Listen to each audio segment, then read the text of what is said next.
बातमी आहे ठाकरे गट आणि शिंदे गटासंदर्भात। एकनाथ शिंदेंच्या ऑपरेशन टायगरमुळे आता ठाकरेंना रत्नागिरीत सगळ्यात मोठा धक्का बसण्याची शक्यता वर्तवली जाते। कारण ठाकरे गटाचे माजी आमदार राजन साळवी शिंदे सेनेत प्रवेश करणार असल्याची माहिती विश्वसनीय सूत्रांनी दिली आहे। 13 फेब्रुवारीला एकनाथ शिंदेंच्या उपस्थितीत हा प्रवेश होणार असल्याची माहिती आहे। तर शिवसेनेत अनेक जण पक्षप्रवेश करणार असून त्याची सुरुवात ही गुरुवारी रत्नागिरीमधून होणार असल्याचं कळतंय।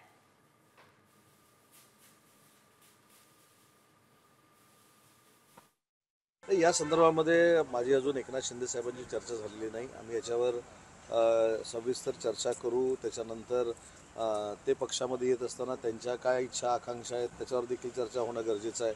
माझे मोठे बंधू त्या मतदारसंघातनं त्यांचा पराभव करून तिथे निवडून आलेले आहेत, त्यामुळे त्यांना देखील विश्वासात घेणं गरजेचं आहे।